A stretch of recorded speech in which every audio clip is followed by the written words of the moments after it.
The 1990s were a golden era for motorcycles, raw power, groundbreaking designs, and bikes that pushed the limits of speed and style. What if I told you that some of the most legendary rides of the decade had one tiny flaw that kept them from absolute perfection? From superbikes that ruled the track to iconic street beasts, here are the 10 almost perfect superbikes from the 90s. If the 90s had a motorcycle that screamed, "I'm the king of speed," it was the Kawasaki Ninja ZX-11. When it hit the streets in 1990, it wasn't just fast. It was the fastest production motorcycle in the world, topping out at an insane 176 miles per hour. That's right, before the Hayabusa or modern superbikes, the ZX-11 was the bike to beat. Powering this speed demon was a 1052cc inline-4 engine that cranked out 145 horsepower, a serious number for its time. But what really made the ZX-11 special was its ram air intake system, which helped squeeze out even more speed at higher velocities. This was cutting-edge technology back then, and Kawasaki was the first to introduce it on a street bike. The ZX-11 was fast, but let's be real, it was more of a land missile than a proper sport bike. Heavy, long, and built for straight-line speed, this thing handled like a school bus in the corners. Now, you might think that something this fast would be a twitchy, uncomfortable ride, but nope. The ZX-11 was surprisingly comfortable, making it a favorite for long-distance sport touring as well. It had a plush seat, a large fairing for wind protection, and smooth power delivery. This was the bike for riders who wanted to hit ridiculous speeds without feeling like they were getting beaten up by the wind. But as the 90s progressed, Kawasaki had to defend its crown. That's when Honda stepped up with a bike that would forever change the superbike scene, the Fireblade.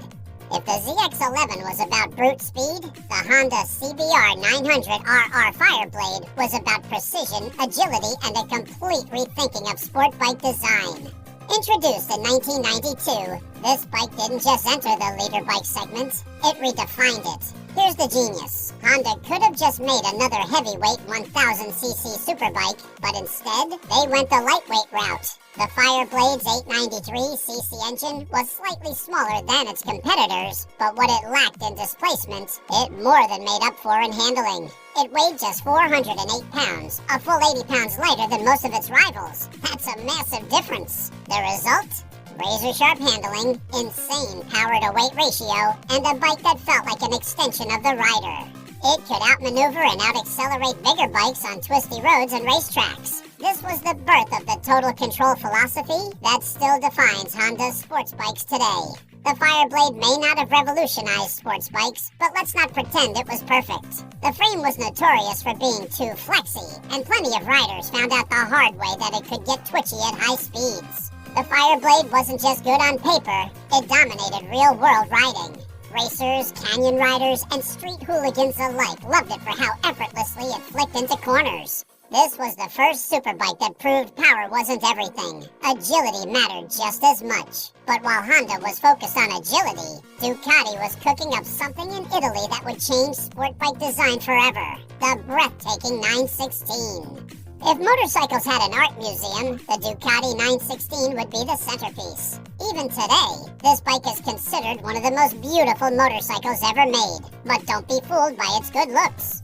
The 916 wasn't just a pretty face. It was a full-fledged superbike racing weapon. Designed by the legendary Massimo Tamburini, the 916 debuted in 1994 and instantly set new standards for both aesthetics and performance. Its underseat exhaust, single-sided swing arm, and sharp, aggressive fairings made it look like nothing else on the road. But Ducati wasn't just chasing style. This design actually improved aerodynamics and handling, making the bike even faster on the track. Speaking of speed, the 916cc V-twin engine packed a serious punch. Producing around 114 horsepower, it might not sound earth-shattering today, but in the mid-90s, this thing was a beast, especially because of its torque-heavy power delivery. And Ducati wasn't playing around. This bike wasn't just for show. It dominated world superbike racing, winning 4 championships between 1994 and 1999. That's how you know a bike is truly legendary, when it performs just as good as it looks. The 916 is beautiful, but calling it the greatest sport bike ever is pure Ducati fanboy nonsense. It was unreliable, expensive to maintain, and let's be honest, plenty of Japanese bikes in the 90s could spank it on the road. But while Ducati was focusing on bringing Italian finesse to racing, Yamaha had their own plan to create a bike that would completely shake up the leader bike class. Enter the YZF R1. By the late 1990s, the superbike world was changing. Honda had revolutionized sport bikes with the CBR 900RR, and manufacturers were racing to catch up.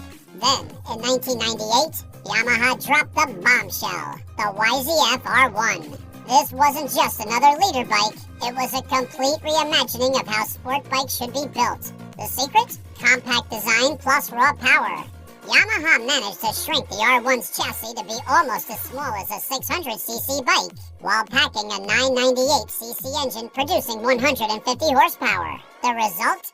A bike that felt like a missile with handlebars. One of its biggest innovations was the stacked gearbox, which let Yamaha build a shorter, more agile frame without sacrificing power. This made the R1 handle like a dream, while still being blisteringly fast. It felt like a 600, but hit like a heavyweight. The original R1 was a game changer, but it also scared the hell out of people. Yamaha focused so much on power and weight reduction that it felt borderline unstable at times, more like a ticking time bomb than a refined superbike. When R1 hit the streets, it blew away the competition. Riders loved its aggressive styling, sharp handling, and brutal acceleration. It instantly became a favorite for both racers and adrenaline junkies. But just as Yamaha was rewriting the rules for leader bikes, Suzuki had a plan of their own, bringing back their legendary GSX R750 with a high-tech twist. While Yamaha was revolutionizing leader bikes, Suzuki had their own trick up their sleeve. A bike that balanced power, weight, and handling in a way that no one else had done before. Enter the 1996 Suzuki GSX R750, a machine that redefined the 750cc class and became the blueprint for modern superbikes. Suzuki had been making the GSX R750 since the mid-80s, but by the mid-90s, it needed a major upgrade to stay competitive. Instead of just tweaking the old design, Suzuki completely rebuilt the GSX R750 from the ground up, shaving off 44 pounds, improving aerodynamics, and packing it with a 128 horsepower inline-4 engine. The result? A bike that handled like a 600, but had the power of a leader bike, a perfect middle ground. One of its biggest innovations was the twin spar aluminum frame, which made the bike incredibly rigid yet lightweight. This gave riders the confidence to push harder in corners, making the GSX R750 a track day favorite. It was also one of the first production bikes to feature ram air intake, boosting power at high speeds. The GSX R750 was awesome in the 90s, but it was also Suzuki's biggest identity crisis. Too heavy to compete with the 600s, too weak to keep up with the leader bikes. Was there really a point? The 1996 GSX R750 wasn't just a hit, it set the standard for Suzuki's entire sport bike lineup for the next 2 decades. Even today, riders talk about how perfectly balanced this machine was. But while Suzuki was fine-tuning balance, Honda was building a bike that would put pure speed above everything else, the Super Blackbird. When Honda introduced the CBR 1100XX Super Blackbird in 1996, they had one goal in mind: steal the title of world's fastest production bike from Kawasaki Ninja ZX11. And guess what? They did just that. With a 1,137cc inline-4 engine, pumping out 164 horsepower, the Blackbird could hit a top speed of 178 miles per hour, making it the fastest bike in the world when it launched. The name Blackbird was even a nod to the legendary SR-71 Blackbird spy plane, known for being one of the fastest aircraft ever built. Honda was making a statement, but the Blackbird wasn't just about brutal speed. It was refined and smooth, making it an excellent sport touring bike. Unlike some high-speed machines that felt twitchy and uncomfortable, the CBR 1100XX had silky power delivery, great wind protection, and an ergonomic riding position that made it a dream for long rides. Honda built the Blackbird to be the fastest bike in the world. And then what? They got one-upped by the Hayabusa 3 years later. A fantastic sport tourer. But as a speed king, short-lived. This bike dominated the speed crown until 1999, when Suzuki came out with something even crazier, the Hayabusa. But before we get into that, let's talk about another legend that changed the game, Kawasaki's insane ZX7R. While everyone was chasing top speed records, Kawasaki was focused on something else, building the best-handling superbike of the decade. And that's exactly what they did with the 1996 Ninja ZX7R. This was not a bike for beginners. The ZX7R had one of the most aggressive riding positions ever, making it feel like a full-blown race bike for the street. The 748cc inline-4 engine produced 120 horsepower, but it wasn't just about power. It was about precision. What made the ZX7R special was its race-inspired chassis, featuring an aluminum twin-spar frame and fully adjustable suspension.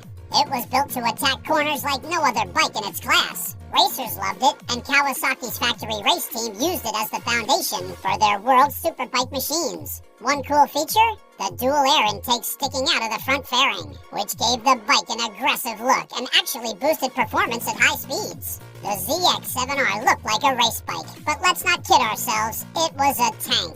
Heavy, outdated, and only competitive because Kawasaki's race team made it work. Compared to the Fireblade or R1, this thing was a dinosaur. The ZX7R became an icon among riders who wanted a bike that felt like a race machine straight out of the showroom. But while Kawasaki focused on handling, Suzuki was about to drop the biggest bomb of the 90s, the Hayabusa.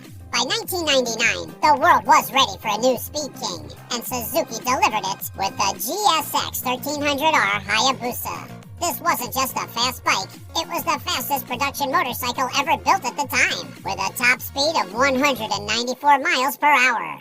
The 1299cc inline-4 engine produced 173 horsepower, making it an absolute rocket.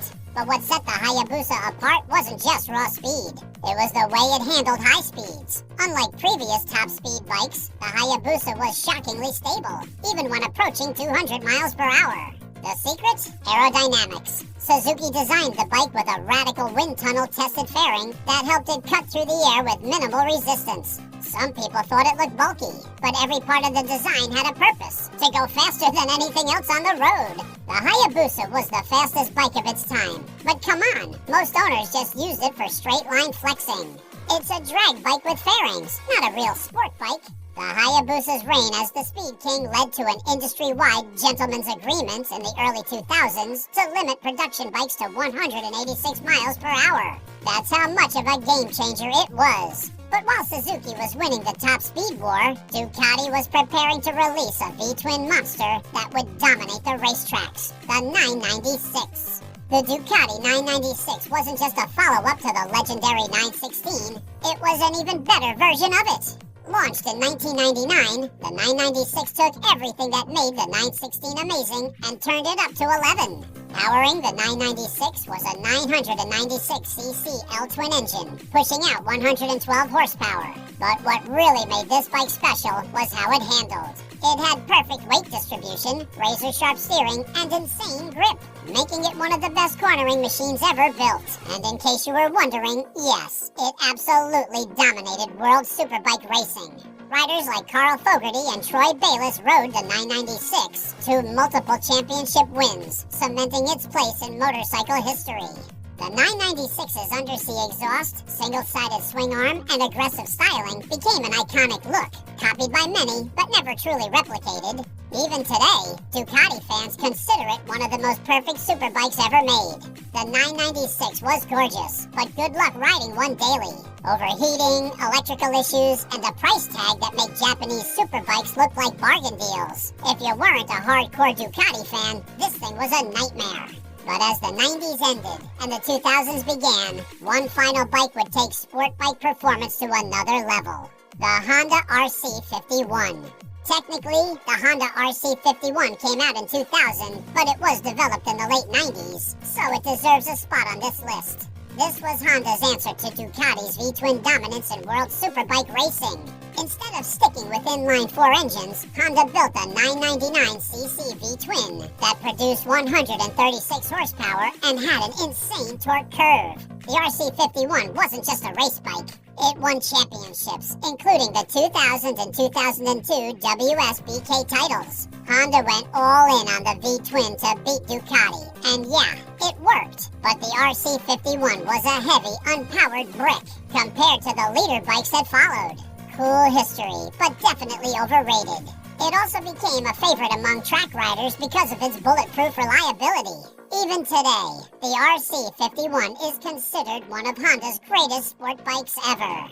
So yeah, that's a wrap for these 10 amazing bikes. And comment down below which one was your favorite as well. Also, don't forget to like, share, and subscribe to our channel for more exciting content like this. Thanks for watching, and we'll see you in the next one.